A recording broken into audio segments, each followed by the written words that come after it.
Sir क्या हुआ है, क्या मामला है? जी मेरी बेटी ने मेरे दामाद को अपने एक दोस्त के साथ मिलके अपने ही रूम में मर्डर कर दिया उसको। जी, तो आपको क्या लगता है क्या होना चाहिए आगे? आगे ये होना चाहिए जी, वो इस समाज के लायक नहीं है, वो खतरनाक है दूसरों के लिए भी। और मैं दूसरे बच्चों को ये सबक देना चाहता हूँ कि इस तरह का कदम नहीं उठाना चाहिए, उसे सजाए मौत होनी चाहिए और हो सके तो लाइव होनी चाहिए। 4 तारीख को केस हुआ और 18 में पता चला है। जब पुलिस आई है वो भी जब पता चला, वैसे किसी को पता ही नहीं क्या हो रहा। जो उसका साथी जिसने मर्डर किया दोनों ने मिलकर, तो वो उसका क्या अक्सर इसके घर पे आना जाना होता था? हाँ, वो सुबह आता था, फिर दोपहर को आता था, एक बार रात को आता था।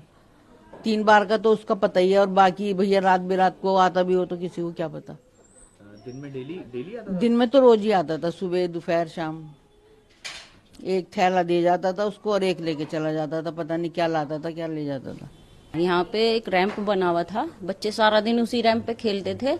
अब तो वो रैंप भी नहीं है, लेकिन इस समय दहशत की वजह से भी बच्चे बाहर भी नहीं निकल रहे हैं, बल्कि बच्चे खुद कह रहे हैं सुबह उठ के पापा हमें नींद नहीं आई, मम्मी हमें नींद नहीं आई, डर लग रहा है। कोई देखा वैसे पता ही नहीं था। तो उनके पति का आपको पता ही नहीं, लड़की और वो ही रहती थी, लड़की भी कम दिखाई देती थी, छोटी वाली नानी के पास ज्यादा रहती थी, तो इसलिए कुछ पता ही नहीं। मेरी बेटी को फांसी मिलनी चाहिए जी, वो जीने का हक खो चुकी है, इस समाज में रहने लायक नहीं है। एक इनकी आपकी जो एक नवासी भी नाती भी है जो 5 साल की है, अब उस नाती को किस तरीके से पालेंगे और वो किसके पास रहेगी, उसका क्या होगा? वो मेरे पास रहेगी जी, और सब कुछ मैं करूँगा।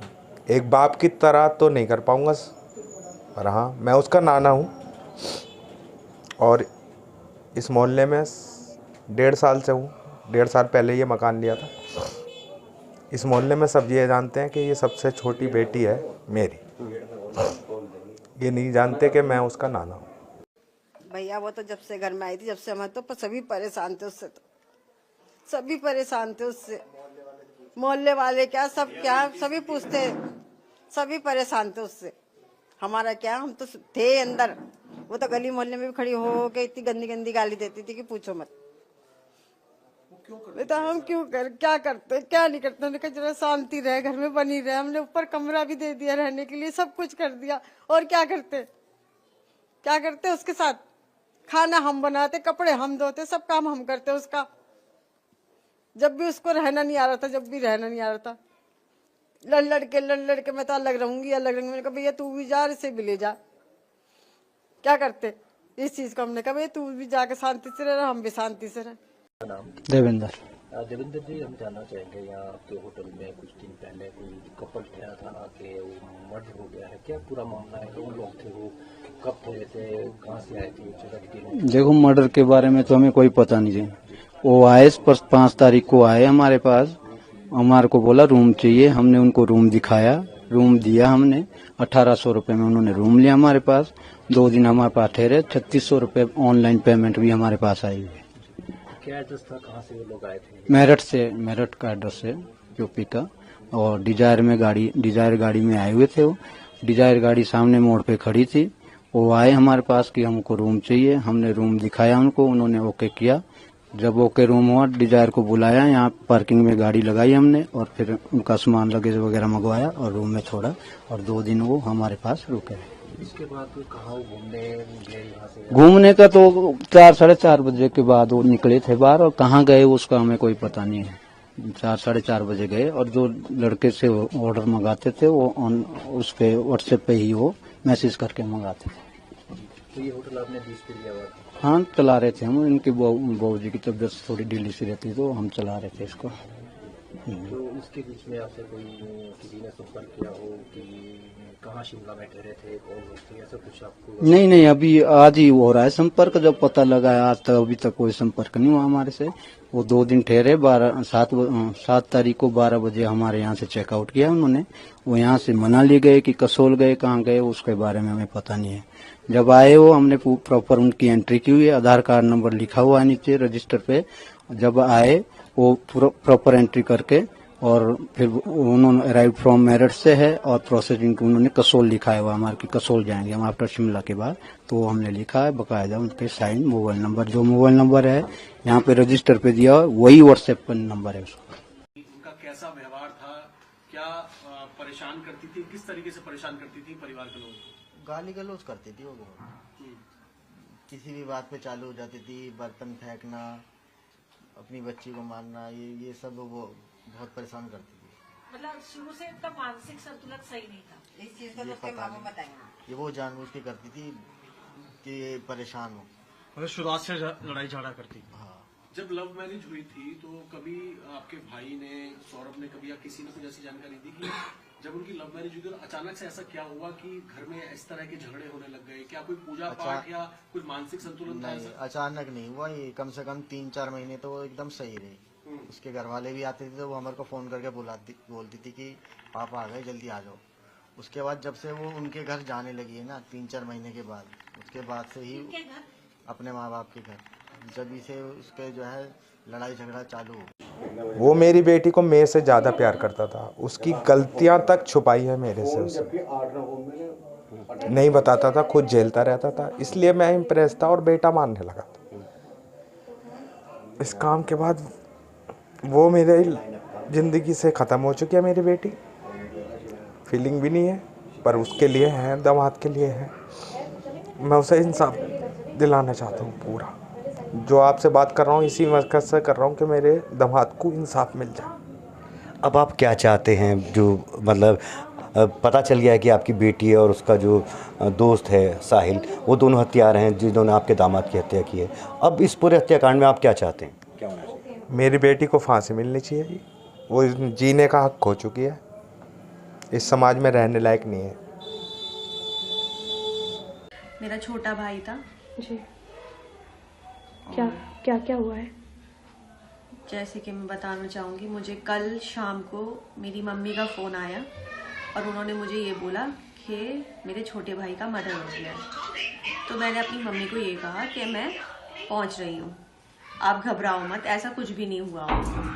तो इतनी मतलब जैसी मैं पहुँची हूँ और मुझे बस मेरी मम्मी ने ये बोला कि तू सीधा थाने आ।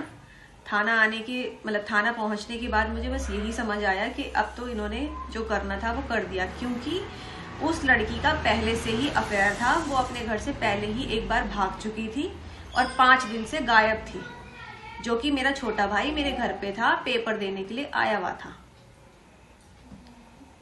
और उसके बाद मतलब ये सब हुआ और वो आया और उसको ये बोला गया कि वो घूमने गई थी, वो किसी लड़के के साथ थी 5 दिन तक। और उसके बाद अब उसे हमने यही बोला था कि तू इतना पैसा कमा के ला रहा है तो तू सावधान रहना और उस पैसे का किसी से जिक्र मत करना, तू हमसे कर पर तू किसी गैर आदमी पे मत करना। और पता नहीं उसे कैसे बहला फुसला के पूरा का पूरा पैसा है उन्होंने हड़प लिया। एक पूरा 50 लाख का मकान है, 4 पहिए की गाड़ी है, हीरे जवाहरात हैं, मतलब गोल्ड के टॉप्स हो गए, डायमंड की रिंग हो गई, चेन हो गई 1.5-2 लाख की, ये सारी चीजें थी। इसके अलावा 1.5 लाख का मोबाइल 16 प्रो, आईफोन 16 प्रो, जो कि उसकी बहन को दिया गया है। आप मुझे एक चीज बताइए, जो जिसके पापा किसी सुनार की दुकान में लेबर का काम करते होंगे, उनके पास कहाँ से आ जाएगा इतना पैसा जो वो ले पाए? वो तो सब जब से मेरा भाई गया है तब से उनकी चांदी बनी है और उस पैसे का उन्होंने पूरा उपयोग करके अपनी जिंदगी बना ली है। और अब उन्हें, मुझे जो लग रहा है, उन्हें तो जो चाहिए था वो मिल गया है। उनकी माताजी बोल रही है कि मेरी बेटी ही गलत थी, मेरी बेटी को फांसी दी जाए। मैंने इसका उत्तर आपको पहले ही दे दिया है। जैसे कि मैंने आपको बताया, वो लड़की पहले भी भाग गई थी, वो पहले से ही कैरेक्टर में खराब थी, पर मेरे भाई को उसको इतना ज्यादा प्यार था, उस पर इतना अंधा भरोसा करता था कि उसके बगैर उसका चलता नहीं था। जिसमें कि सोचो आप, मेरे घर अभी देख पा रहे होंगे कि किसी भी चीज की कमी नहीं है मेरे घर में। अच्छा कहते हैं ना, वेल सेटल फैमिली है मेरी, और उसकी फैमिली में कुछ भी नहीं है। तो उसको तो यही लगा ना कि मैं सब कुछ देखूं और जाऊं। उसका प्लानिंग ही यही थी और उसने पहले से ही प्लानिंग करके चली थी कि मुझे ये सब ले लेना है और मैं निकल जाऊंगी। उसे ये नहीं पता था कि मैं फंस जाऊंगी। सूचना चल रही है, जितने भी हमारे एविडेंसेस थे उनको हमने कलेक्ट किया है। जितने भी लोग इसमें निकल कर आए हैं, जहां से उसने सामान खरीदा था लड़की ने, जैसे ड्रम वगैरह हो गया, उन सभी के बयान लिए गए हैं। जहां से जिस मेडिकल शॉप से दवाई ली है, सभी प्रकार से जितने भी लोग इसमें निकल कर आए हैं, सभी हम उनके बयान करवा रहे हैं और उनके थ्रू जो बातें हमें पता लग रही है उसको भी हम विवेचना का पार्ट बना रहे हैं। सर फिलहाल कितने अंदाजन को रिटर्न रिकॉर्ड किया गया है? लगभग 10 से 12 लोग इसमें हो चुके हैं जो इम्पोर्टेंट हैं, जिनका डायरेक्ट इससे लिंक है। अन्य भी और किए जा चुके हैं, जिसका एग्जैक्ट नंबर मैं अभी नहीं बता पाऊंगा। सीन रिक्रिएशन आफ्टर क्राइम वैसे काफ़ी इंपॉर्टेंट है कि उसको मौके पर लिया जाता है। तो सर अभी फिलहाल कब पुलिस कस्टडी की आप लोग मांग करेंगे कोर्ट से और आगे किस तरह से चलेंगे? देखिए, जैसे ही हमारे सभी एविडेंसेस लगभग क्लोज हो जाएंगे और जैसे ही हम एक बार हमारी टीम जो है वो हिमाचल हो आएगी, वहाँ से एविडेंसेस लेकर आ जाएगी, उसके बाद हम सीन रिकंस्ट्रक्शन भी करवाएंगे और रिमांड भी लेंगे। क्या पोस्टमार्टम की इनिशियल रिपोर्ट आई है, उसमें क्या कुछ निकला? देखिए, पोस्टमार्टम रिपोर्ट में रीज़न बताया गया है शोक एंड हैमरेज, और साथ ही उसमें बताया गया है कि चाकू से लेफ्ट साइड पर 3 बार वार किया गया था और गर्दन पर और हाथ की कलाई पर कटने के निशान थे, और दोनों ही जो हाथ की कलाई हैं और गर्दन है वो बॉडी से अलग थी। सर इस सवाल ये है कि जुडिशियल कस्टडी में रहकर ऐसी मीडिया रिपोर्ट सामने आ रही है कि ड्रग्स की डिमांड वो लोग कर रहे हैं, आप लोगों के पास क्या इन्फॉर्मेशन पहुंची है? देखिए, इस बारे में जेल की तरफ से हमें तो कोई इन्फॉर्मेशन नहीं बताई गई है, तो इसमें मैं कमेंट भी नहीं कर पाऊंगा।